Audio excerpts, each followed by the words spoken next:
Alors, le cours est le Nishma de Chaim Yosef Ben Shlomit, de Raphaël Ben Yaakov, Meir Ben Aaron, Shlomo Ben Saoud.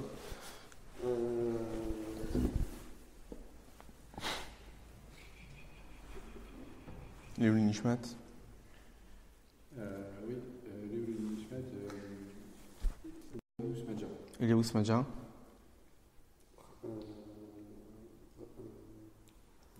Raphaël Ben Yaakov t'as dit.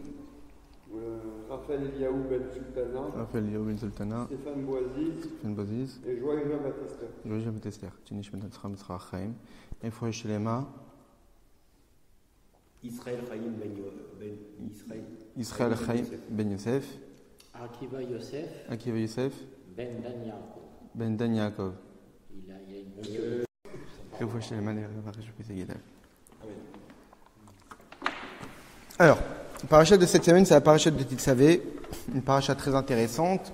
C'est la deuxième paracha où on traite du Mishkan. Dans cette paracha, on parle essentiellement, en réalité, des habits des Kohanim, les habits du Kohen Gadol, les habits du Kohen. On parle aussi du Mizbeach HaKetoret, du fameux Mizbeach, l'autel des encens, et on va se poser la question, pour quelle raison on l'a mis dans cette paracha. Tous les autres ustensiles du Mishkan, on en a parlé dans la paracha de la semaine dernière, que ce soit le Haron, la Menorah, le Shulchan, le Mizbeach Anechoshet, de celui qui était dans la cour, etc. Mais le Mizbeach Hazahav, l'autel en or, celui sur lequel on faisait les encens, il était, on n'en parle que dans cette paracha. Donc on l'a mis un petit peu à l'écart. Pour quelle raison? Donc parmi tous ces sujets, au tout début de la paracha, on parle de l'allumage de la Menorah par Aaron. Mais le sujet essentiel de notre étude ce soir, c'est que cette paracha de Tetzavé, c'est la seule paracha depuis qu'on parle de Moshe Rabbeinu, à Parashat Shemot, c'est la seule paracha où le nom de Moshe n'apparaît pas. Le nom de Moshe n'apparaît aucunement dans toute cette paracha. Et donc, évidemment, tous les commentateurs se posent la question, pour quelle raison le nom de Moshe n'y apparaît pas? Alors, on sait très bien que, en réalité, pour quelle raison le nom de Moshe n'apparaît pas, c'est ce que Moshe Rabbeinu lui-même l'a demandé. Lors de la faute du Vaudor, et que Moshe Rabbeinu voyait qu'Akadosh Baruch Hu ne voulait pas pardonner Béni Israël de cette faute. Alors Moshe, il a fait un petit peu pression à Dieu, et lui a dit, Mechelina misifrecha. Si tu veux pas les pardonner, efface-moi de ton livre. Soit tu les pardonnes, et tout va bien. Si tu veux pas les pardonner, efface-moi de ton livre. On sait très bien que tout ce que décrète un tzaddik, il y a forcément des répercussions concrètes. Et donc, étant donné qu'il a mis sa vie en jeu, il a demandé ce qu'on efface son nom de son livre, il y a forcément eu des répercussions. Et donc, quand est-ce qu'on a effacé le nom de Moshe Rabbeinu dans notre paracha? Maintenant, la question qui se pose, pour quelle raison c'est le paracha? La logique aurait été qu'on efface le nom de Moshe Rabbeinu dans la paracha en question. Donc, normalement, la paracha de Kitchissa, celle du Vaudor, ou dans les parachotes juste après. Mais pas les parachas avant. Normalement, il y a des répercussions après, pas la paracha juste avant. Alors, il y a certains commentateurs, une fois je suis tombé sur un commentaire comme ça, très intéressant. Et en réalité, on a voulu repousser l'effacement du nom de Moshe Rabbeinu le maximum possible. Pas cette paracha, pas celle-ci, pas celle-là, jusqu'à qu'on a fait un tour complet de toutes les parachotes de la Torah. Et la dernière paracha avant celle du Vaudor, qui est paracha de la semaine prochaine, là on efface le nom de Moshe. Comme si qu'on voulait pas l'effacer, jusqu'aux dernières parachas possibles. C'est pas ce que le rabbi va nous dire dans la sikha, mais c'est intéressant. Très bien. Maintenant, certains commentateurs expliquent pour quelle raison c'est dans cette paracha, comme on l'a souvent entendu, mais ça rentre pas vraiment cette année-là. C'est parce qu'en réalité, la paracha de Tetzavé est toujours durant la période du 7 Adar, le jour de la disparition de Moshe Rabbeinu. On sait que Moshe Rabbeinu, il a quitté ce monde en 7 Adar. Il est aussi né en 7 Adar. Il est né, il est niftar le 7 Adar à la même date, au bout de 120 ans. Et comme le 7 Adar est toujours juxtaposé à Parashat Tetzavé, donc on fait allusion à la disparition physique de Moshe Rabbeinu par l'absence du nom de Moshe dans la Parashat de Tetzavé. Maintenant, et donc la question qui se pose, c'est pour quelle raison précisément à la Parashat de Tetzavé, on a décidé de faire disparaître le nom de Moshe Rabbeinu. Si ça a été décidé pour cette Parasha-là, ça signifie qu'il y a un lien entre l'absence du nom de Moshe et la paracha de Tetzavé dans sa globalité, puisque dans toute la paracha, le nom de Moshe n'apparaît pas, et aussi par rapport à tous les sujets dont traite la paracha, que ce soit la Menorah, que ce soit les Kohanim, leur nomination, ou que ce soit le Mizbeach HaKetoret, l'autel des encens. C'est-à-dire que tous ces trois sujets apparaissent dans une paracha dans laquelle le nom de Moshe n'apparaît pas. Évidemment, rien n'est dû au hasard, tout est précis dans la Torah, tout a un sens. Donc si dans cette paracha, on parle de ces trois sujets-là, le nom de Moshe n'apparaît pas, c'est que forcément c'est lié à ces sujets-là. Et toute la paracha, le nom n'apparaît pas. Ça signifie que c'est pas seulement lié aux détails de la paracha, mais même au sujet global de la paracha. La paracha de Tetzavé, le nom même de Tetzavé, doit faire allusion à l'absence du nom de Moshe Rabbeinu. Alors, lorsqu'on réfléchit à l'idée que le nom de Moshe n'apparaît pas, évidemment que la notion de nom est importante. Dans les textes de Chassidut, évidemment que la notion de nom est énormément traitée. L'idée, c'est que dans cette paracha, même si le nom de Moshe n'apparaît pas, si on étudie la paracha, on voit Moshe Rabbeinu partout. Rien qu'au tout début de la paracha. Ve'ata tetzavé, et toi tu ordonneras. À la limite, on ne parle pas de Moshe du tout, mais on parle que de Moshe. Le nom même de la paracha, tetzavé, tu ordonneras. Qui ordonnera? Toi, Moshe Rabbeinu. Ve'ata tetzavé, et toi tu ordonneras. Donc ça veut dire que dans la paracha, on ne parle pas de Moshe en tant que personne avec son prénom, mais on parle de Moshe comme étant un interlocuteur. Lorsqu'on réfléchit à la grammaire, lorsqu'on parle d'une personne à la troisième personne, il, le prénom de quelqu'un, dans un discours, dans un livre, ça on parle à la troisième personne. Lorsqu'on parle de quelqu'un avec son prénom, on parle, je ne sais pas, de Jean-Paul, de Réhouven. Généralement, c'est qu'il n'est pas là. S'il était là, je lui dis tu. Donc en réalité, le prénom, ou appeler quelqu'un sur la troisième personne il, ça fait référence qu'on sait qu'il est là, mais qu'il n'est pas présent en face de moi. Lorsque je parle à quelqu'un à la deuxième personne tu, c'est qu'il est là en face de moi. Donc quand est-ce qu'on voit plus la présence de quelqu'un? Lorsqu'on parle avec son prénom ou lorsqu'on lui dit tu? Lorsqu'on dit tu. Et en réalité, c'est exactement ce qui se passe dans notre paracha. Le nom de Moshe n'apparaît pas. Il n'y a pas de prénom de Moshe. Donc on pourrait essayer de dire, c'est une paracha où Moshe est totalement absent. En réalité, bien au contraire. On ne parle pas de Moshe sous son nom, on parle de Moshe en tant que Ve'ata, toi. C'est-à-dire qu'on parle de Moshe Rabbeinu quand il est là. Ça veut dire que non seulement cette paracha ne fait pas référence à l'absence de Moshe Rabbeinu, mais cette paracha fait référence à la présence de Moshe Rabbeinu, où même Moshe Rabbeinu est encore beaucoup plus présent que dans toutes les autres parachutes. Parce que dans toutes les autres parachutes, on parle de Moshe Rabbeinu sur son prénom, non pas sur sa présence. On sait très bien que notre prénom, il est lié à qui nous sommes. C'est pour cette raison qu'il faut faire extrêmement attention, lorsqu'on choisit le prénom d'un enfant à la Brit Mila, de prendre un prénom qui a un sens positif, un sens élogié, divin, etc. Des prénoms qui ont été donnés à des tzadikim, parce que c'est ça qui va déterminer plus ou moins le caractère de la personne, son comportement, ses tendances, etc. Mais surtout que même s'il est vrai que le prénom est lié à l'identité de la personne, mais c'est pas vraiment la personne même, parce que le prénom, il vient 8 jours après pour un garçon. On ne nomme pas la naissance à un garçon, on parle 8 jours après. Si le nom, c'était vraiment l'essence même de la personne, c'était son identité, on devrait le donner dès la naissance. Alors qu'il vient 8 jours après. Et surtout, pour le personnage dont on parle, c'est Moshe Rabbeinu. Le prénom de Moshe, il a été donné par qui? Par Batia, la fille de Pharaon. Pas par Yocheved. Yocheved lui a donné 10 autres prénoms, comme nous dit Rashi. Moshe Rabbeinu, il a 10 prénoms. Le nom de Moshe a été donné bien après. Il a été donné 3 mois après sa naissance. Parce que Batia l'a caché pendant 3 mois. Donc ce nom n'est pas à la définition de son identité. Et donc le prénom de Moshe Rabbeinu est venu bien plus tard. Donc ça signifie que ce n'est pas son identité. Plein d'autres preuves, on voit que le prénom, ça définit pas forcément l'identité de la personne. Parce qu'en réalité, le prénom, on n'en a pas besoin pour nous-mêmes. Nous seuls à la maison, on n'a pas besoin de notre prénom. Notre prénom est utile pour rentrer en communication avec les autres, pour que les autres puissent nous appeler. Donc le prénom est utile pour les autres, pas pour nous-mêmes. Donc, quand le nom de Moshe Rabbeinu n'apparaît pas dans la paracha, ce n'est pas une absence de Moshe Rabbeinu, c'est plus qu'on parle de Moshe Rabbeinu à un niveau de son identité beaucoup plus profond.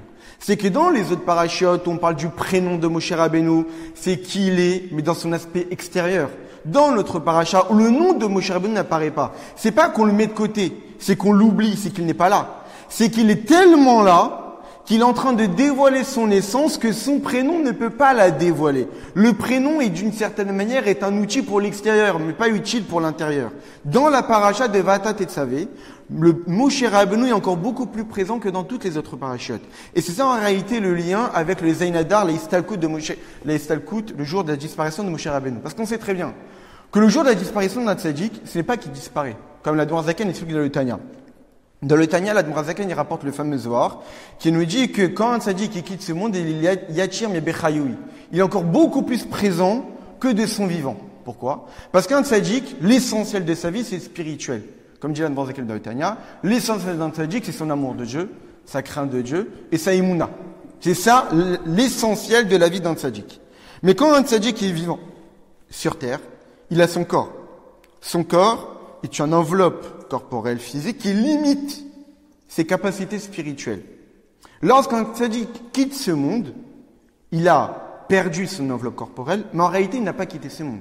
Non seulement il n'a pas quitté ce monde, il est toujours là, mais encore plus présent. Pourquoi? Parce qu'il n'est plus limité par son enveloppe corporelle. Le jour de l'Istalkut d'un tzaddik, le jour du Zayin Hadar, lorsque Moshe Rabbeinu, il a quitté ce monde, sa neshama, elle s'élève dans les mondes spirituels et atteint sa source spirituelle.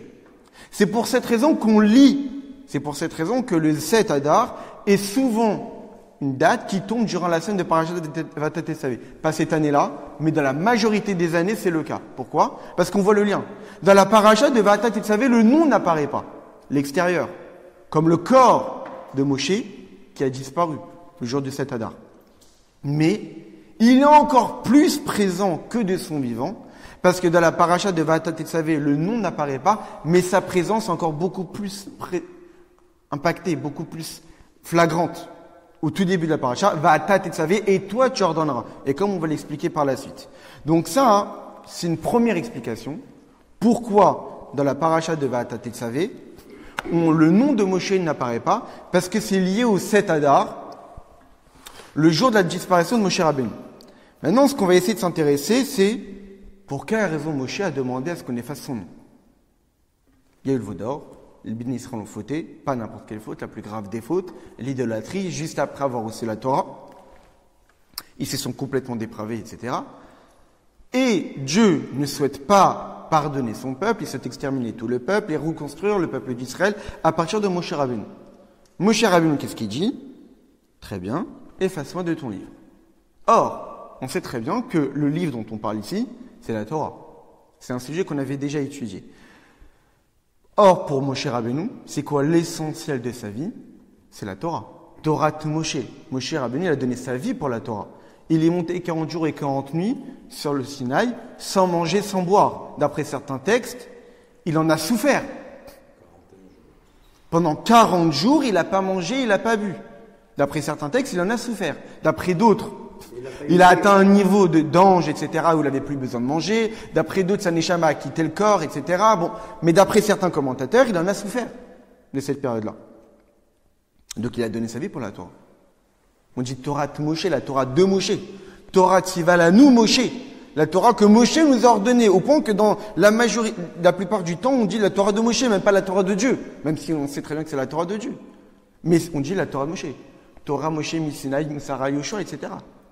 Que Moshe Rabbeinu, il a reçu la Torah du Sinaï. À chaque fois, on parle de la Torah de Moshe, la Torah de Moshe. Donc la Torah et Moshe ne sont une seule et même entité. Mais quand Dieu s'apprête à détruire le peuple, eh bien, Moshe Rabbeinu, il est prêt. Bah, tu sais quoi? Efface-moi de ton livre. Mais ça veut dire quoi pour toi, Moshe? Pour n'importe. Et donc, pour quelle raison Moshe Rabbeinu s'est mis en danger? Pour le pardon de la faute du veau d'or. Une faute tellement grave, au point que toutes les fautes que commettent les Juifs dans toutes les générations, il y a toujours la trace du veau d'or à l'intérieur. C'est-à-dire qu'Akadosh Baruch Hu, il se souvient toujours de la faute du veau d'or dans chaque faute qu'on peut commettre depuis la faute du veau d'or. La faute du veau d'or, c'est pas une faute parmi tant d'autres. C'est la faute qui a fait ramener, comme le dit le Kliakar, qui a fait ramener la saleté de la faute originelle. Lorsqu'on a reçu la Torah, on était redevenu immortel, le dit le Kliakar. On avait effacé la faute de l'arbre de la connaissance.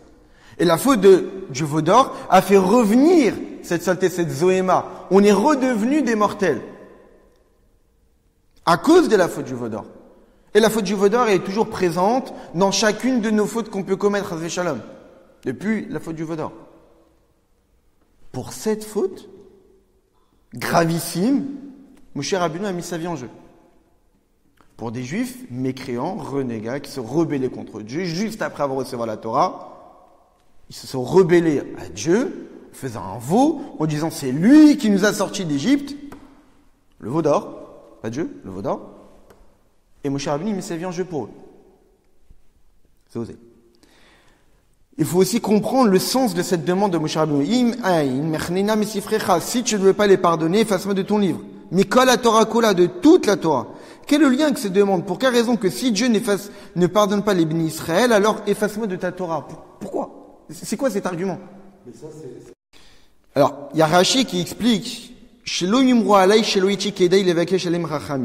Rashi explique pour quelle raison Moshe a voulu qu'on efface son nom, pour ne pas qu'on dise de moi que je n'étais pas apte à demander la miséricorde pour eux.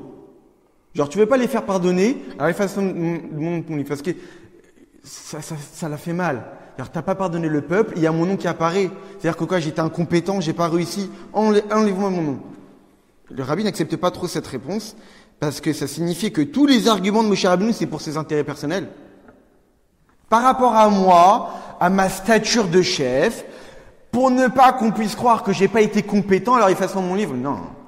C'est pas ça, Moshe Rabbeinu. Moshe Rabbeinu, il a parlé pour les bénis Israël, pour sauver les bénis Israël, pas pour sauver sa pomme. C'est pas ça, Moshe Rabbeinu. De dire que Moshe Rabbeinu a demandé effacement mon nom de tout livre, juste pour ne pas qu'il se présente mal aux yeux des gens qui vont étudier la Torah. Ah ouais, franchement, comme chef, il n'a pas été capable de protéger son peuple. Franchement, il n'est pas vraiment capable. C'est pas ça. Ça va plus loin. On parle de Moshe Rabbeinu, on parle pas de n'importe qui. Donc, À quel moment c'est quoi l'explication? Moshe Rabbeinu, en réalité, il est lié au Béni Israël d'une façon incommensurable qu'on ne peut pas expliquer. Comme nous dit Rashi, Moshe c'est Israël et Israël c'est Moshe. Donc c'est pour cela que quand il y a eu la faute du veau d'or, qu'est-ce que Dieu il a dit à Moshe Rabbeinu? L'air red, descend. Que nous dit Rashi, red migdolatecha, descend de ta grandeur. C'est-à-dire que si le peuple il a la fauté, toi aussi t'as fauté. Toi et le peuple, vous êtes un. Ça n'existe pas de peuple qui faute et que le dirigeant, lui, il est propre, il est indemne et qui subit pas ce que fait le peuple. Si le peuple a fauté, toi aussi tu subis ça. Moshe Rabbeinu, il s'est donné pour le peuple, alors qu'il avait rien à se reprocher en réalité. Parce qu'à la limite, on dit d'un dirigeant qui est présent quand le peuple se fourvoie, etc., et qui ne réagit pas, ok, mais il était même pas là. Il était sur le mont Sinaï en train de recevoir la Torah, et les bénis Israël, à ce moment-là, étaient en train de se fourvoyer. Donc il n'a même pas de responsabilité de par sa présence, ni même par son absence de réaction. Il pouvait pas, il n'était pas là. Mais d'un autre côté, et la Mishum chez Moshe, parce que Moshe Rabbeinu, il est fait qu'un avec les bénis Israël, et donc c'est pour cette raison que la faute du veau d'or entraîne une chute chez Moshe Rabbeinu. Maintenant, le lien que Moshe Rabbeinu a avec les bénis Israël est beaucoup plus profond que le lien que Moshe Rabbeinu a avec la Torah. Pourquoi? Parce que de même que le lien entre Dieu et les bénis Israël est beaucoup plus fort qu'entre Dieu et la Torah, parce que la Torah c'est la sagesse de Dieu, et comme c'est marqué dans le Midrash, on pose la question, qui a précédé qui? Est-ce que c'est les bénis Israël qui ont précédé la Torah ou c'est la Torah qui ont précédé les bénis Israël? Quand on dit précédé, c'est pas d'un point de vue chronologique, mais d'un point de vue niveau spirituel. Qui est au-dessus de qui?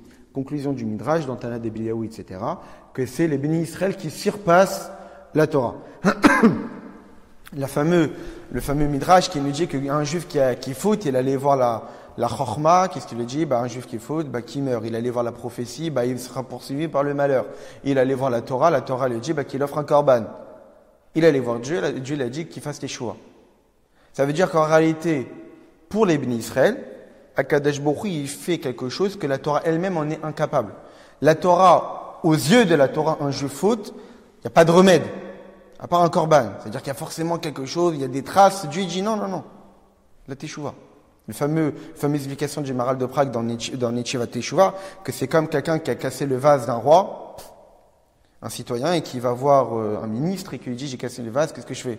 Le ministre dit tu vas te faire tuer. C'est le vase d'un roi, t'es foutu. Il va aller voir un serviteur, il lui dit qu'est-ce que je fais? Il lui dit il va te poursuivre. Je te conseille du film, il va te poursuivre à vie.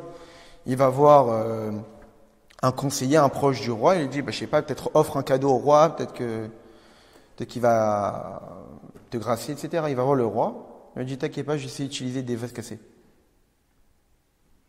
Je sais utiliser des vases cassés. Je sais en faire quelque chose. C'est la même idée. Un juif qui faute, il va voir un tel, il va voir un tel, il va voir un tel, il n'y a rien à faire. Il va voir Dieu, il dit, t'inquiète pas, je sais utiliser un juif qui a fauté. Je sais le réparer. Je sais l'améliorer. Je sais en faire quelque chose avec lui et rien n'est perdu d'avance. Ça, c'est la relation entre Dieu et les bénis Israël. C'est une relation qui est indéfectible, qu'on ne peut pas dissocier, qu'on ne peut pas casser. Et c'est ça ce que Moshe Rabbeinu a voulu mettre en avant, que si tu ne pardonnes pas les bénis Israël, efface-moi de ton livre. C'est quoi l'idée? C'est qu'on sait très bien qu'Akadosh Baruch Hu, lorsqu'il a donné la Torah, et la premier mot des 10 commandements, c'est Anochi. Que disait le maître, c'est quoi Anochi? Anan nafshi ktavit shevit. Moi, mon âme, je l'ai écrite, je l'ai donnée. Ça veut dire que Dieu, il a mis toute son essence dans la Torah. Pareil, un maître, dans ses enseignements, il met toute son essence dans ses enseignements. La fameuse phrase du Rabbi Rachab, du Rabbi Shalom Dovber, le 5e Rabbi Lubavitch, avant de quitter ce monde, il a dit, moi, je monte au ciel, mais je laisse mes écrits. Ça veut dire que dans mes écrits, il y a moi-même. Il y a toute mon essence dans mes écrits. Et vous pourrez continuer à m'attacher à moi, à vous attacher à moi, à travers mes écrits et mes enseignements. Mais la relation entre Dieu et les bénis Israël, entre un chef et sa génération, est encore beaucoup plus forte que la relation entre Dieu et la Torah et le chef avec ses enseignements. C'est une relation qui est beaucoup plus profonde, qui est beaucoup plus intense, qu'on ne peut pas définir. Et c'est ça ce que Moshe Rabbeinu il a voulu dire en disant, si tu ne les pardonnes pas, efface-moi de ton livre. Ça veut dire qu'on ne parle pas ici de moi, Moshe Rabbeinu, en tant que nom. Le nom, comme on l'a dit tout à l'heure, c'est l'aspect extérieur du personnage. Mais efface-moi de ton livre, ça veut dire parle de moi comme étant une présence véritable. Pas juste mon prénom, mon aspect extérieur, mais mon essence. Parce que pour pardonner les bénis Israël, je dois faire intervenir mon essence. Qui je suis vraiment. C'est ça en réalité l'argument de Moshe Rabbeinu. Comme Moshe Rabbeinu il a dit à Dieu, si tu ne les pardonnes pas, efface-moi de ton livre. Ça veut dire que là, Moshe Rabbeinu, il a mis en avant son essence, pas la relation qu'il a avec la Torah, qui est une relation qui est profonde, certes, mais qui n'est pas la même que celle qu'il a avec les bénis Israël. Moshe Rabbeinu, il a mis en avant l'essence de qui il est, pour indiquer à Kadosh Baruch Hu que les bénis Israël et toi, Dieu, vous ne faites qu'un. Il y a un lien d'essence qui est beaucoup plus grand que la Torah elle-même. Et c'est ce que Akadosh Baruch Hu attendait de Moshe Rabbeinu. Akadosh Baruch Hu ne voulait pas exterminer les bénis Israël. Si Moshe Rabbeinu avait dit OK, Akadosh Baruch Hu il aurait renvoyé Moshe Rabbeinu. Il dit c'est pas ça, chef. C'est pas ça ce que j'attends de toi. Moshe Rabbeinu il a eu la réaction comme un vrai chef du peuple juif. C'était quoi les conditions pour qu'Akadosh Baruch Hu choisisse Moshe Rabbeinu? Parce qu'il était intelligent, parce qu'il était beau, parce qu'il était riche, parce qu'il était grand? Non. Parce que Moshe Rabbeinu, quand il a vu qu'il y avait une brebis qui s'est égarée du troupeau, il s'est pas dit, bon, elle s'est égarée, elle fait ses caprices, moi je reste avec tout le bétail. Non. Il a suivi, il allait l'attraper. Ah, tu fais attention à même une brebis galeuse, ça c'est quelqu'un qui va pouvoir s'occuper de mon bétail, ça c'est quelqu'un qui va pouvoir s'occuper de mon peuple. Quand il a voulu choisir David Améler à Kadosh Baruch Hu, il a choisi pourquoi? Même Shmuel Hanavi, il n'était pas capable de voir en David Améler le vrai roi légitime. Mais c'était quoi les arguments du disent Midrash? Parce que quand David Améler il s'occupait du bétail Yishai, il faisait attention de donner d'abord les herbes les plus tendres aux brebis les plus fragiles. Ensuite, il donnait les herbes les moins tendres aux brebis les plus vieilles. Et enfin, les herbes les plus dures aux brebis les plus jeunes, robustes, qui peuvent manger les herbes les plus dures. Quand Dieu il a vu ça, tu fais attention à chaque individu, chaque brebis, en fonction de sa nature, et tu lui donnes ce qui lui convient. Ça, c'est quelqu'un qui va pouvoir s'occuper de mon peuple. Ça, c'est le vrai roi d'Israël. La condition pour être un vrai dirigeant du peuple juif, c'est pas d'être un grand Talmid Chacham. Évidemment, c'est nécessaire. Parce que sinon, comment tu vas pouvoir diriger le peuple, si ce n'est de transmettre la Torah? Mais la vraie définition d'un chef, c'est l'amour que tu as pour chaque juif. C'est la relation que tu as pour chaque juif. Ton dévouement pour chaque juif. Si tu n'es pas capable de te dévouer, de donner ta vie pour le peuple, tu n'es pas un vrai nasi, tu n'es pas un vrai chef du peuple juif. Maintenant, on va comprendre le lien avec la paracha de Va'ata Tetzavé. Après tout ce qu'on vient de dire, on peut comprendre le lien entre que Moshe Rabbeinu a demandé qu'on efface son nom et que précisément dans la paracha de Va'atat Tesavé, on a effacé son nom. Donc, qu'est-ce qu'on a compris? On a compris que l'effacement du nom de Moshe Rabbeinu n'est pas une absence, mais c'est une présence encore beaucoup plus intense. Quand Moshe Rabbeinu a demandé « efface-moi mon nom », c'est pas dire que je ne veux pas apparaître dans ta Torah, c'est que je veux que tu fasses apparaître dans la Torah mon essence. Fais en sorte que dans la Torah, tu fais apparaître mon essence du chef du peuple juif, où avec cette essence-là, je peux sauver les bénis Israël. Et j'ai sauvé les bénis Israël. J'ai fait pardonner les bénis Israël à travers mon intervention. Et qui est un message pour tous les chefs du peuple juif. Quand, par exemple, il y a une fameuse sikha, on va ouvrir une parenthèse. En 91, Parashat Vayechi, le rabbi il a fait une sikha exceptionnelle. C'était aussi aux environs du Jitevet. Quand on étudie la sikha, on voit qu'il y a pas mal de mots en gras, pas mal de points d'exclamation. On voit que le rabbi il a crié. En réalité, le rabbi il répondait à certains grands rabbins en Israël, qui se permettent de parler mal sur le peuple juif. Que si vous vous comportez comme ça, il y aura une deuxième Shoah, que si, etc., que s'il y a le Shoah, c'est parce qu'il y a eu telle et telle faute, etc., etc. Et quand on voit dans cette sikha-là, le rabbi a dit que c'est une catastrophe monumentale de parler comme ça. On ne parle pas du peuple juif de cette façon-là. On parle ici de la prunelle des yeux même d'Akadosh Baruch Hu. On croit vraiment qu'Akadosh Baruch Hu accepterait qu'on parle mal du peuple juif en disant que vous vous comportez mal, en disant que si vous comportez en ça, il y aura tel et tel malheur. On n'a pas le droit d'ouvrir notre bouche pour dire de malheur. Et de présenter Akadosh Baruch Hu comme étant quelqu'un qui est en train de compter les fautes des bénis Israël et qui s'est fait un malin plaisir à préparer des punitions pour le peuple juif, c'est mentir sur qui est Akadosh Baruch Hu. Parce que c'est marqué dans le Midrash que qu'est-ce que fait Akadosh Baruch Hu depuis qu'il a créé le monde? C'est la fameuse question de la fille de César à Rabbi Akiva. Mais depuis que Dieu a créé le monde, qu'est-ce qu'il fait? Mais avec Zivugim, il fait des mariages. Il y a plein de réponses qui peuvent être données. Il renouvelle le monde à chaque instant, etc., etc. Réponse du Rabbi Akiva. Qu'est-ce que fait Dieu depuis qu'il a créé le monde? Il fait des mariages. Donc le Rabbi explique la Sierra, l'occupation principale d'Akadosh Baruch Hu, c'est de créer des joies chez le peuple juif. Pas de créer des malheurs, pas de créer des punitions, mais de créer des joies. Et de dire, et le Rabbi va même plus loin, et de dire que la Shoah, c'est parce qu'il y a eu telle et telle faute, les mots du Rabbi, le Satan lui-même est incapable de trouver des fautes pour lesquelles il y a eu la Shoah. Le Satan lui-même en est incapable.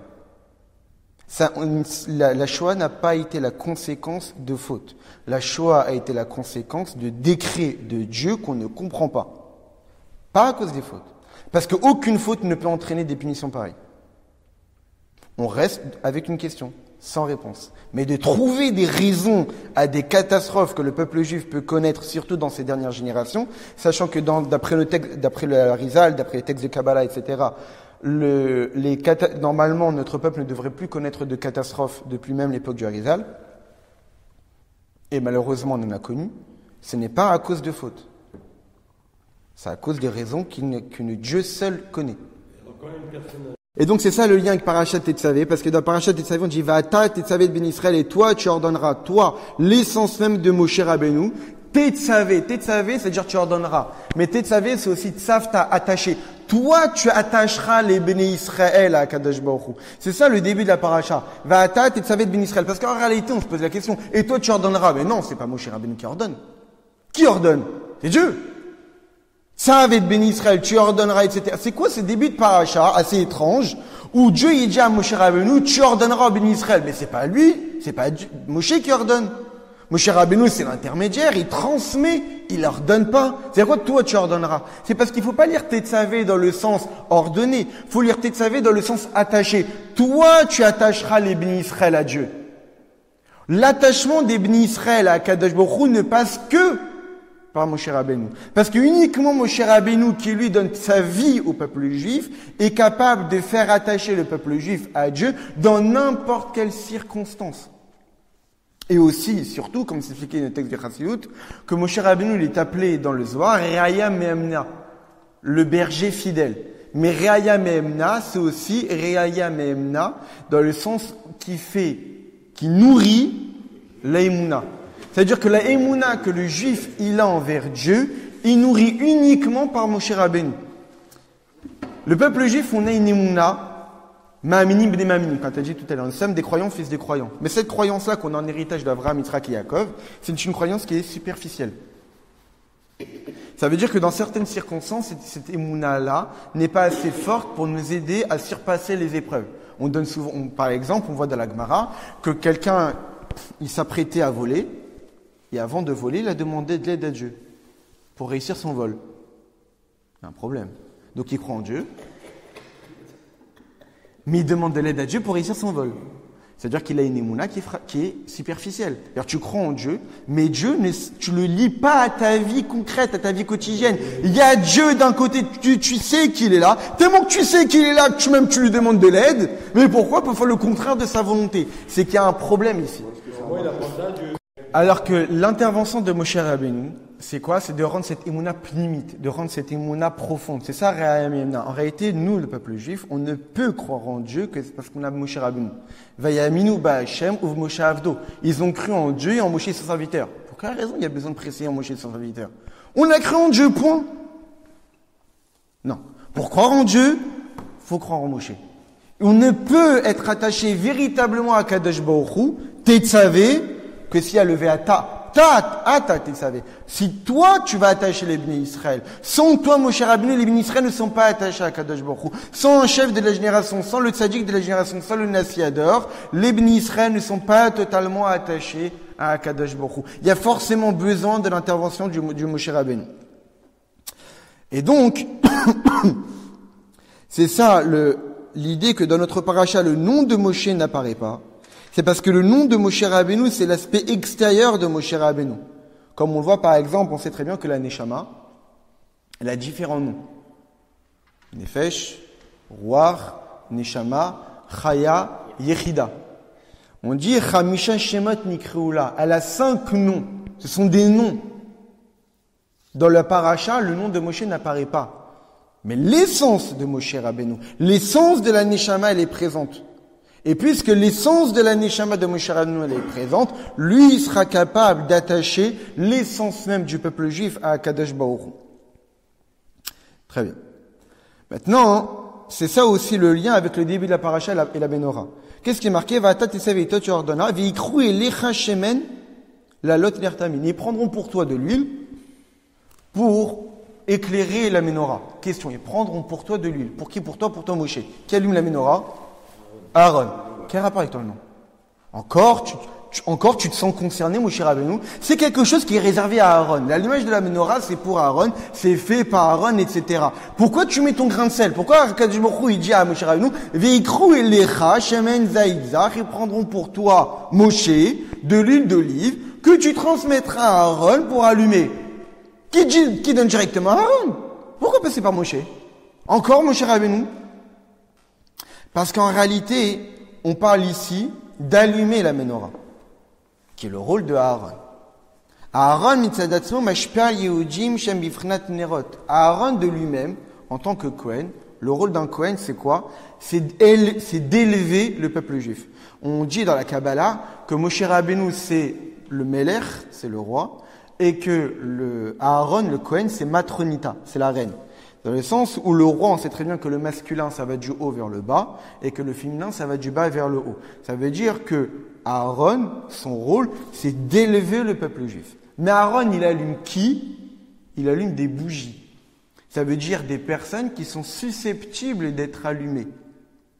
Donc Aaron de lui-même, il n'est lié qu'à des bougies. Or, pas tous les bénis Israël sont des bougies. Pas tous les bénis Israël, on les voit extérieurement comme étant susceptibles d'être allumés. Certains, quand on les voit de l'extérieur, ils n'ont rien à faire avec la Torah, ils n'ont rien à voir avec les mitzvot, ce sont des fauteurs, ils ont fait la faute du veau d'or, ils se rebellent contre Dieu, ce sont des renégats, ce sont des révraves que Dieu nous préserve, ce sont des gauches, etc., etc. Aaron lui-même, il ne peut pas les allumer. Mais Akadosh Baruch Hu, il veut qu'on allume tout le monde. Akadosh Baruch Hu, il veut que tout le monde participe à l'allumage, que tous les bénis Israël on révèle leur neshama. Pour ça, il faut Moshe Rabbeinu. Toi, Aaron, tu n'es pas le Nassiador, tu n'es pas le chef de la génération, tu n'es pas Moshe. Ton rôle, ça sera d'allumer la menorah. Mais tu es limité dans tes capacités pour élever tous les bénis Israël. Pour élever tous les bénis Israël, y compris ceux qui ne sont pas liés au Mishkan, qui ne sont pas liés au Beth Amikdash. Ils sont liés, mais ça ne se voit pas. Alors l'huile ne doit pas d'abord passer par Moshe Rabbeinu.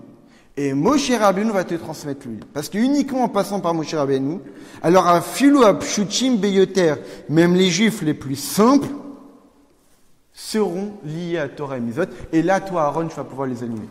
Donc là, on comprend le lien entre l'absence du nom de Moshe Rabbeinu et le premier sujet de la paracha, l'image de la menorah. Pourquoi on ne voit pas le nom de Moshe Rabbeinu? Parce qu'on parle ici de l'intervention de l'essentiel de Moshe, l'identité de Moshe Rabbeinu, ce qui le particularise par rapport à tous les autres, même par rapport à Aaron.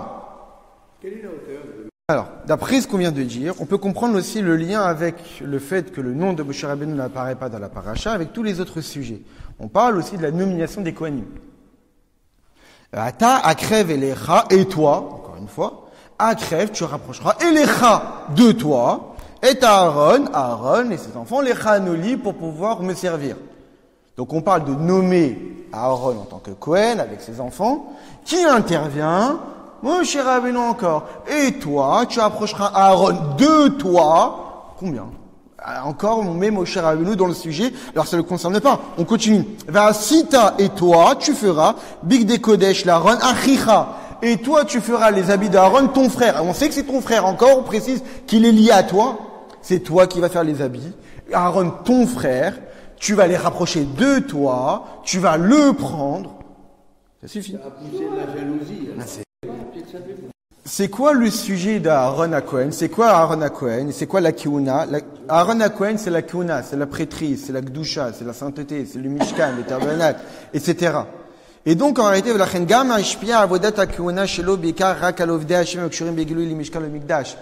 Cohen, il est lié à la sainteté, il est lié au Beth Amikdash, il est lié au sacerdoce, il est lié au tabernacle, etc. Et donc, en réalité, ce qu'il va produire, Aaron, ce qu'il va influencer, il ne va influencer qu'à ceux qui sont concernés par ce qu'il fait. Il sert le temple, il produit de la sainteté, il donne de l'influence qu'à ceux qui sont liés au temple. Mais c'est pas suffisant. Encore une fois, il faut que tous les bénis Israël se sentent concernés par le temple. Il faut que tous les bénis Israël se sentent concernés par la Kihuna. Il faut que tous les bénis Israël se sentent concernés par les korbanot. Toi, le Kohen, tu n'es pas juste un homme saint, tu es un homme saint qui sert dans le temple, mais au service du peuple juif. À tout le peuple juif. Mais du fait de ta grandeur spirituelle, du fait qu'on t'a réservé, du fait qu'on t'a séparé, eh bien, en réalité, tu te sens concerné par uniquement ceux qui sont liés à la notion de Gdusha, qui sont liés à la notion des Kihuna, qui sont liés à la notion de Beth Amikdash, de Mishkan. Mais à tous les juifs simples qui sont un petit peu loin, qui sont un petit peu mis de côté, qui connaissent pas grand chose, qui extérieurement on voit aucune sainteté chez eux. Bah, comment tu pourrais être leur Kohen? Tu pourras l'être parce que Moshe Rabbeinu a intervenu. Aaron est devenu le Kohen de tout le peuple juif. Ses habits l'ont permis de servir en tant que Kohen Gadol de tout le peuple juif. Il a pu servir dans le Beth Amikdash, dans le Mishkan, pour servir tout le peuple juif, que parce que c'est passé par Moshe Rabbeinu. Parce qu'uniquement Moshe Rabbeinu, il est capable d'être le Tetzavé. Il est capable de celui de lier tous les bénis Israël, même les juifs les plus simples, les plus éloignés, à Dieu. Ça ne peut passer que par lui. Parce que uniquement lui est capable de le faire. Donc c'est pour cette raison qu'on associe Moshe Rabbeinu à la nomination de Aaron à Cohen avec ses enfants, etc. Parce que le rôle de Cohen ne pouvait passer pour un rôle total que par Moshe Rabbeinu. Pareil pour le Mizbeach, Mekter Ketoret. On avait posé la question. Qu'est-ce qui vient faire ici, ce Mizbeach à Ketoret? Les ustensiles, on en a parlé dans la paracha de Teruma, la semaine dernière. Pour quelle raison? Lui, on l'a mis de côté, on l'a parlé dans notre paracha. Parce que Mizbeach à Ketoret, on fait les encens. Dans les encens, il y en a 11. Parmi lesquels, il y en a une qui sentait très mauvais. Le fameux Chelbona. C'est ça. Qui sentait très mauvais. Mais on le mettait quand même parmi les 11. Que nous disent les Chachamim de la Gemara? Kol ta'anit she'en ba mi poché Israël et natanit. Tout jeûne où on ne fait pas participer ceux qui fautent, ce n'est pas un jeûne. Au tout début de Yom Kippour, qu'est-ce qu'on dit? Et je vais prier avec les avarianim, avec les fautés. Le jour de Yom Kippour, on dit, on va prier ensemble avec les fauteurs. Dans le Mizbeach, à Ketoret, on fait les 11 encens avec une encens qui sentait extrêmement mauvais, faisant allusion aux fauteurs. Mais qui peut faire participer les fauteurs à un Mizbeach? Qui peut faire participer des fauteurs à Yom Kippour? Moshe Rabbeinu. Pour quelle raison on parle du Mizbeach à Ketoret dans la paracha où le nom de Moshe Rabbeinu n'apparaît pas, mais l'essence de Moshe Rabbeinu est présente? Parce que seulement l'essence de Moshe Rabbeinu peut faire participer des gens pareils. Si on n'a pas un Moshe Rabbeinu, ces gens-là, on va les mettre à l'écart. On va pas les faire participer. On va se dire on les met à l'écart, on les met en dehors. On les accepte pas. Non. On les accepte. Ils font partie du peuple juif. Au point même qu'une tfila sans eux n'est pas une tfila. Un jeûne sans eux n'est pas un jeûne. Les kétorettes sans cette kétorette-là qui sentait mauvais, ce n'est pas des kétorettes. Maintenant qu'on a expliqué le lien entre l'absence du nom de Moshe Rabbeinu avec les détails de la paracha, on va essayer maintenant de s'intéresser à la globalité de la paracha qui s'appelle Tetzavé. Quel est le lien entre l'absence du nom de Moshe Rabbeinu et la paracha de Tetzavé? Parce qu'on sait très bien que le nom d'une chose définit la chose. Même si on a plus ou moins dit le contraire tout à l'heure, que le nom, ce n'est pas l'identité, mais le nom quand même reflète plus ou moins le personnage. Eh bien, le nom d'une paracha reflète la paracha. Si dans la paracha, il n'y a pas le nom de Moshe Rabbeinu, c'est que le mot Tetzavé, qui est le nom de la paracha, fait allusion à cette idée. L'allusion, elle se retrouve dans la valeur numérique. Alors déjà, il faut comprendre que les valeurs numériques, évidemment, c'est l'un des moyens d'explication pour expliquer la Torah. On sait très bien que la Torah peut être expliquée sous 4 façons: le pshat, le remez, le drouch et le sod. La chassidut, qui est l'essentiel de la Torah, ne fait pas partie des 4. Le remez, les allusions, on utilise souvent dans plein de sfarim, le balatourim, des tonnes, mais et d'autres sfarim encore, le Magalamukot, etc., qui utilisent les valeurs numériques. Maintenant, les valeurs numériques, c'est pas n'importe qui prend un mot comme ça, un mot comme ça, même valeurs numériques magnifiques, qui sont liées. On prend Mashiach, on prend Nachash, le serpent, même valeur numérique. Ok? Donc, on peut tout faire avec les valeurs numériques. Sauf que les valeurs numériques, pas n'importe qui peut dire qu'un mot et ces mots-là ont les valeurs numériques, et donc on dit qu'il y a un sens. C'est les valeurs numériques, on ne peut les utiliser que parce qu'il y a une source derrière, il y a une racine. Ça veut dire qu'étant donné que les mots ont un lien dans leur sens, alors ce lien-là va être reflété à travers les valeurs numériques. C'est pas la valeur numérique qui crée le lien. La valeur numérique est un outil qui va permettre d'exprimer le lien, mais c'est pas la source du lien. Pas n'importe qui ne peut jouer avec les valeurs numériques. Et le plus fort, c'est celui On explique en réalité l'Admor HaZaken dans le Tanya. L'Admor HaZaken de Tanya explique la notion de gematria de valeur numérique, qu'en réalité c'est Prinat Acharonash ou Prinat Acheshvan ou Misvar Kamamine Kochot. MC Betevazo. La valeur numérique d'un mot définit le nombre de forces spirituelles qu'il y a dans le mot. En réalité, le mot, il a ses lettres, il y a ses voyelles, il y a aussi ses valeurs numériques. Les valeurs numériques, c'est l'aspect le plus extérieur d'un mot, parce que c'est pas les lettres elles-mêmes, c'est le chiffre qui est reflété derrière. Lorsque deux mots ont la même valeur numérique, ça signifie qu'ils ont le même nombre de forces, mais pas forcément que les forces spirituelles sont de même nature. Donc des fois deux mots peuvent avoir la même valeur numérique, mais pas forcément ils veulent dire la même chose. Donc en réalité, c'est parce que deux mots veulent dire la même chose, que parce qu'il y a un lien profond entre les deux, que ensuite la valeur numérique va dévoiler ce lien-là. La valeur numérique n'est pas la cause, n'est pas la source du lien, mais qu'une expression du lien. Et bien il en est de même ici, que le mot Tetzavé a une certaine valeur numérique qui saute aux yeux, qui a tout son sens, mais c'est parce que Tetzavé est déjà lié à ce qu'on veut expliquer. Et donc après, on peut utiliser la valeur numérique pour pouvoir l'exprimer. La valeur numérique du mot Tetzavé est de 501. Pour l'instant, après, on ne voit pas vraiment le lien avec tout ce qu'on a expliqué. Mais, en réalité, 501, c'est 500 plus 1. Ça veut dire c'est le niveau qui surpasse le nombre 500. C'est quoi 500? Ils disent les Chachamim dans le Midrash. Allah HaKadosh Baruch Hu malach 500 shana liknot lo shem. HaKadosh Baruch Hu, il s'est déplacé de 500 années de marche pour pouvoir acquérir un nom. Alors c'est quoi ces 500 années de marche? On ne va pas trop rentrer dans les détails parce que c'est plutôt des textes du Kabbalah, etc. Dans la Chassidut, dans les textes de Kabbalah, on dit que chaque monde, il a 500 années de marche. Pour quelle raison? Parce qu'en réalité, dans chaque monde, il y a 5 niveaux. Et ces 5 niveaux qui reflètent les 5 partsoufim, les 5 visages, on en avait une fois parlé. Non, c'était pas ici, c'est dans un autre cours, autre part que j'avais dit. Qu'en réalité, les sphirotes, on avait souvent étudié que dans chaque monde, il y a 10 attributs divins. Les 10 sphirotes. Maintenant, ces 10 sphirotes-là, on peut les partager en 5 groupes, qu'on appelle les 5 visages.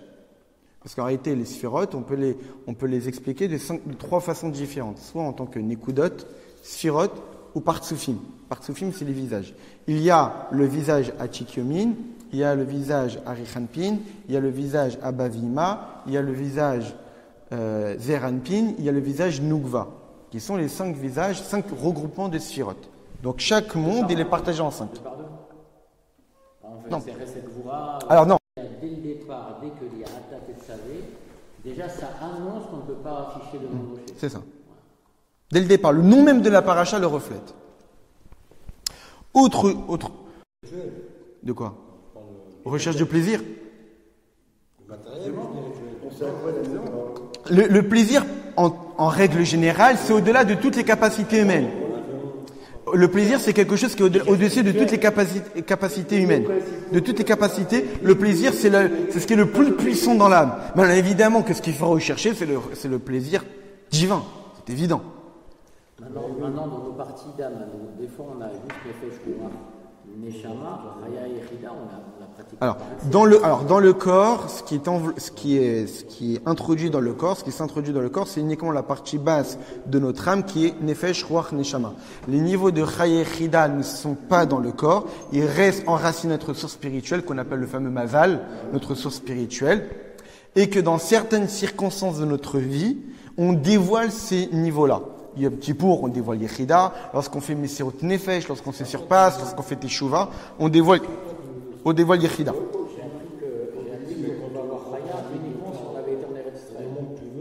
Il y a certains textes qui disent ça. Il y a certains textes qui disent qu'en réalité, on atteint au niveau de Chaya lorsqu'on commence à avoir le dévoilement d'Eliouanavi, qui vient nous voir, etc. Ça, c'est le niveau de Chaya. Chaya, c'est le 4e niveau de l'âme. En réalité, la plupart d'entre nous, Nefesh, c'est qu'on sert Dieu par abnégation. Dieu m'a demandé de le faire, je le fais. Ruach, c'est que j'ai arrivé à un niveau plus élevé, je sers Dieu par émotion. J'aime Dieu, je crains Dieu. Ensuite, un niveau encore plus élevé, c'est Neshama. Je sers Dieu par réflexion. Je comprends le divin. Ensuite, un niveau encore plus élevé, c'est Chaya. C'est que ma compréhension est tellement profonde que j'arrive à voir le divin. Non pas que je le vois, mais que c'est tellement clair dans ma tête, la présence de Dieu, qu'on peut appeler ça une vision intellectuelle. Si on fait les efforts. Chaya, oui, c'est plus le dévoilement des rois HaKodesh. Dans les textes de Kabbalah, de Chassidut, on parle ça de dévoilement des rois HaKodesh. Et Yechida, c'est le don de soi. Quelqu'un qui fait que des Shachem. Donner sa vie pour Dieu, les soldats de Tzahal, ils font Yechida à chaque instant de leur vie. Ce sont des Yechida mobiles. Des soldats de Tzahal, c'est des Yechida mobiles. Nefesh. Nefesh. Mais une fois, j'ai posé la question à un rabbin, je lui ai dit, et si après 6 millions, il n'y a rien? Il n'y a rien qui se passe. On va faire comme si je t'ai pas entendu.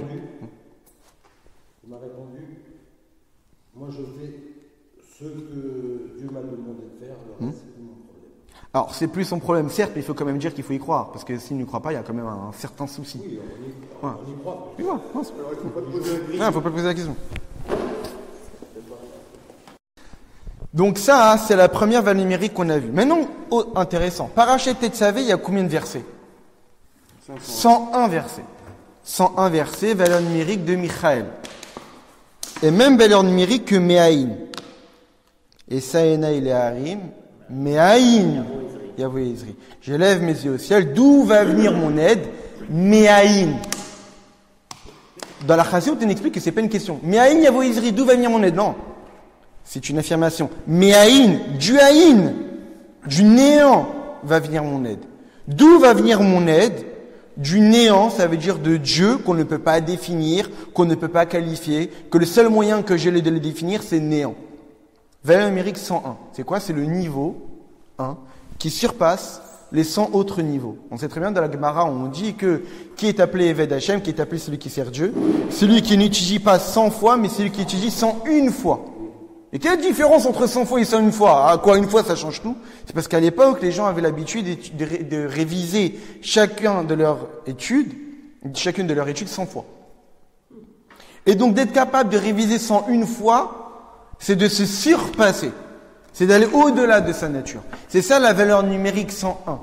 Dans la paracha de Tetzavé, où le nom de Moshe n'apparaît pas, il y a combien de versets? Il y a 101 versets, parce que là, on parle d'un dévoilement de Moshe Rabbeinu, et donc d'un dévoilement de Dieu, qui est au-delà de la nature. Il y a le fameux 10 fois 10, faisant référence à la nature, faisant référence au niveau qu'il y a dans chaque monde spirituel, mais le 101, c'est ce qui est au-dessus de tout. C'est ça, Michael. Michael, c'est celui qui se prend pour Dieu. Michael, qui est comme Dieu. Valeur numérique 101. Et c'est ça, Me'aïn Yavo Ezri. C'est ça, en réalité, le fameux, ce qui est intéressant, qui est lié à Moshe Rabbeinu, qui est lié à Purim, parce qu'on sait très bien que quand Aman, il a fait le fameux tirage au sort, et qui est tombé pendant le mois d'Adar, qu'est-ce qui est marqué dans le Midrash, il était très content, parce que c'est tombé pendant le mois dans lequel le chef du peuple juif a quitté ce monde. Et c'est le Midrash de la Gemara de dire, mais c'est ce qu'il ne savait pas, que le 7 Adar, c'est le jour où il est niftar, mais c'est aussi le jour où il est né. Et aussi le Haman, quand il a fait le tirage de sort, il a fait en fonction des mazalot, des signes astrologiques.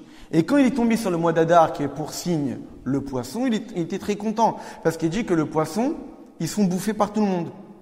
Et donc les bénis Israël, ils vont se faire manger par moi qui ai fait ce tirage au sort. Mes réponses dans le Midrash, En Mazal Israël. Il n'y a pas de Mazal pour le peuple juif. Le peuple juif n'est pas déterminé par des signes astrologiques. Ça, c'est le sens simple. Mais l'explication chassidique, c'est qu'il y a un Mazal. Aïn, virgule, Mazal Israël. Le peuple juif a un Mazal. C'est qui? C'est le Aïn. C'est le néant. C'est Dieu. C'est le 101. C'est le numéro 101. Où le nom de Moshe Rabbeinu n'apparaît pas dans la paracha qui a 101 versets, qui est lu généralement à la période du 7 Adar. Tout est lié. C'est comme les magiciens de... Et encore autre chose, on sait très bien que le nom de Moshe Rabbeinu il est voilé. En hébreu, vous savez que chaque lettre, il y a la lettre, le Mem, le Shin et le He de Moshe. Mais vous savez que chaque lettre a une partie cachée. Quand on prononce la lettre Mem, il y a un autre Mem qui s'entend, Meme. Quand on prononce la lettre Shin, on entend Yud et Nun pour faire In, Shin. Quand on dit He, c'est He Aleph pour faire E. Si vous prenez les valeurs numériques des lettres cachées, ça fait 101. Quand vous prenez le prénom Moshe, Mem, il y a un Mem qui se cache, 40. Quand vous prenez Shin, il y a un Yud et Nun derrière, 60. Et le He, il y a le Aleph qui se cache, ça fait 101. Ça veut dire que dans la partie cachée de Moshe Rabbeinu, quand le nom de Moshe est caché, il est caché où? Dans la paracha qui a 101 versets, paracha Tetzavé. Ça, c'est le Mégalé Al-Moukot qui nous dit ça. Le Rabbi le rapporte dans les notes. Et donc, d'après tout ce qu'on vient de dire, c'est quoi l'enseignement? L'enseignement, c'est que si c'est explicite par tout ce qu'on vient d'expliquer dans notre paracha, c'est évident que c'est un message pour nous, que si un chef du peuple juif il doit être comme ça, c'est qu'en réalité aussi, chaque juif il doit être comme ça. Chaque juif il doit être comme Moshe Rabbeinu, qu'on doit être capable de demander à cacher notre nom pour chaque juif. C'est-à-dire qu'on doit être capable de se dévouer, on doit être capable de donner notre vie, on doit être capable de faire mission de nefesh pour chaque juif du peuple juif. Parce qu'en réalité, c'est de cette façon qu'on exprime notre essence. L'essence d'un juif s'exprime dans les moments où il est capable de se donner pour les autres. Comme on le voit. Et donc ça, c'est l'enseignement. Et on va finir avec les mots du Rabbi. Endai bekar sheyesh ahavat Yisrael uchol bechol matzav shehu va'avai kamocha l'endreshe misot nefesh leman yudi acher. Ça ne suffit pas. Déjà, la veille connaît ça. Ça ne suffit pas d'avoir l'amour d'un juif pour chaque juif dans n'importe quelle situation. Et d'un amour de kamocha, comme on l'avait étudié l'année dernière, on avait fait un cours sur Va'avta b'Yarach kamocha, où l'explication chassidique, c'est pas qu'on doit aimer son prochain comme soi-même, c'est qu'on doit espérer s'aimer soi-même comme on aime les autres.